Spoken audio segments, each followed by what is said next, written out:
and safe spaces, and they need therapy dogs to hug because of the election. I'm not making it up. You're laughing. I'm not making it up. This is all going on. I just think they ought to get over it, you know?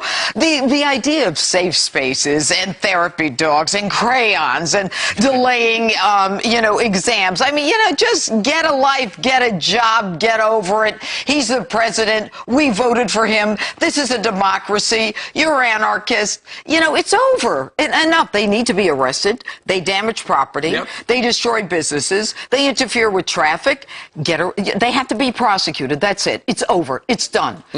We voted, and you know what? They're lynching Donald Trump in effigy. If we did that to Barack Obama, we would be racist. We would be, it would be horrible. You've got people burning the American flag at some of these events. Yeah, burning the American flag. It's protected speech. It is protected speech. I understand that. But they don't have the right to disrupt traffic. They don't have the right to burn businesses and destroy people's, property. Yeah. It's a crime, and it needs to be prosecuted. Enough already. Now, at the company Grubhub, that a lot of people use to order food, the CEO of the company is saying to his employees, those of you who agree with Donald Trump's rhetoric should resign. He also said that he rejects Donald Trump's nationalist policy. We're either a nation or not. We are not a globalist place where people just come and drop off and collect money and food stamps, okay? And I think that this guy from Grubhub is setting himself up for a major lawsuit. And make no mistake. Lawsuit? I'll tell you why. He is setting himself up because he's already, established the mentality or intolerance? the atmosphere where we're not even talking about employees saying what they think. He's saying, if you don't agree with me, if you don't hate Donald Trump, then get another job. Here's what he said. We have the email he sent to employees. While demeaning, insulting, and ridiculing minorities, immigrants, and the physically, mentally disabled work for Mr. Trump, I want to be clear that this behavior and these views have no place at Grubhub. Had he worked here, many of his comments would have resulted in his immediate termination. If you do not agree with this statement, then please reply to this email with your resignation, because you have no place here. We do not tolerate hateful attitudes on our team. Judge, at any business, aren't you allowed to have your own personal views? You're allowed to have your own personal views. If you work for the government, your political speech is clearly protected. You have a First Amendment right. In some private businesses, you do not have the right to have this First Amendment political discussion. However, there are some states that explicitly allow you to discuss your political views. Here, this is very different. This is the employer saying, if you don't agree with me, if you don't hate the president and everything that he stands for, then resign or get your tail out of here. That tells me that he's going to discriminate. And if there is any disparate treatment against me because I voted for Donald Trump, or God forbid I said something nice about the president, then right now, he set himself up for a lawsuit. Well, I tell you what, he's obviously feeling the heat, because after he clearly said that if you don't like it, just get out, now he's come out with a new statement. He says, I want to clarify that I did not ask for anyone to resign if they voted for Trump. To the contrary, the message of the email is that we do not tolerate discriminatory activity or hateful commentary in the workforce, and we still will stand up for our employees. Well, that's some good spin right there, but it was clear. That is spin. He's not standing up for his employees. It's just the opposite. He's telling his employees, if you don't agree with my political position, then get your tail out of here. And you know what? He should suffer an economic loss because of what he did. What's going to happen to his company? You know what? Americans now know, and you know what? We elected Donald Trump president. This guy hates Donald Trump. He hates the idea of nationalism and our borders. Too bad. Suffer the loss. So we can put you down as not wanting to order from Grubhub, right? Not a chance. Okay. All right. By the way, something that is trending online right now, boycott Grubhub. Ooh, what a shock. All right. Judge Jeanine, thank you very much. We're going to be watching you this weekend. Judge, Saturday and Sunday. Wait till you hear this story. Heather? All right. Ainsley, thank you so much. Good morning to all of you. This video is shocking and offensive. A man viciously beaten, all because he voted for President-elect Donald Trump. Watch this. Trump! You voted Trump! Oh, yeah! Yeah, he voted Trump! Yeah! there, a group of men in Chicago seen dragging the victim out of his car in broad daylight. It all started with a fender bender. The man got out of his car to get his insurance information when another guy at the bus stop screamed, quote, "That's one of those white boy Trump supporters." Well, that man, the driver, admitted that he voted for Donald Trump and asked why that mattered. And then they started attacking. Onlookers recording all of it, cheering on the bullies, screaming, "You voted for Donald Trump." The victim was taken to the hospital. He is expected to be okay. Those suspects have not been identified. Chicago, once again. Well, people are trashing, torching, and even flushing their New Balance sneakers in protest this morning.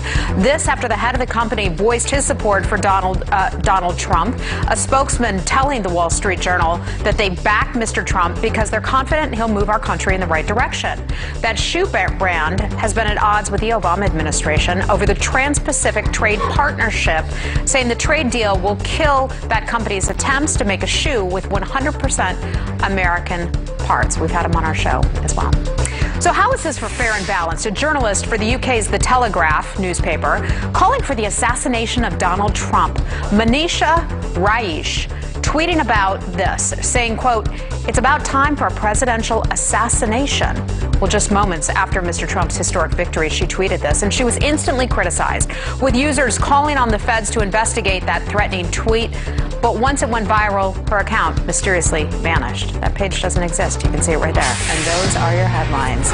Wow, crazy times. Huh? Rather than covering the news, she is the news. Yep, that's right. All right, thank you. Thank you. Well, he helped Donald Trump win the election on Tuesday. So will he be able to help a Republican agenda get passed? RNC Chair Reince Priebus here to talk to Ed next. Good morning, Reince. And this military mom is on a mission to teach children the ABCs of the Army. She's going to share her Work with Mr. Trump to push his agenda. Let's ask the RNC chairman himself live this morning. Reince Priebus, good morning to you. Good morning, Ed. Good to see you. Speaker Paul Ryan says President-elect Trump has a mandate. What is he going to do with that? Well, I think he's going to execute his plan. I mean, he talked about the things he wants to do: national security, immigration, the economy, 100-day plan, working with the Speaker and the leader of the U.S. Senate. All those things are really important. We have a mandate, and the American people decided to put the Republicans in control of the House, the Senate, and the White House, and that means that we now need to execute the will of the American people, and the will of the American people is to execute a plan to get this country moving forward again, and Donald Trump and President-elect Trump, that is going to make that happen. Well, Mr. Chairman, though, is Paul Ryan as Speaker fully on board with this President-elect? Because Paul Ryan was on this program about a week and a half ago, and several times referred to the Republican nominee. He would not even use Mr. Trump's name. Isn't that a flip-flop?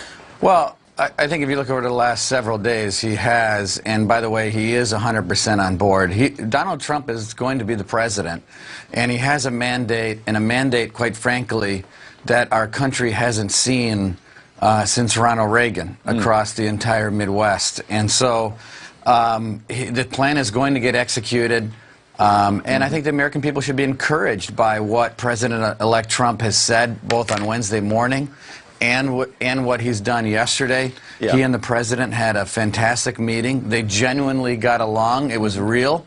And I think they had admiration for each other. And so that the American people should look at as an encouraging sign of leadership, that this next president understands that he's not just the president for the Republican Party.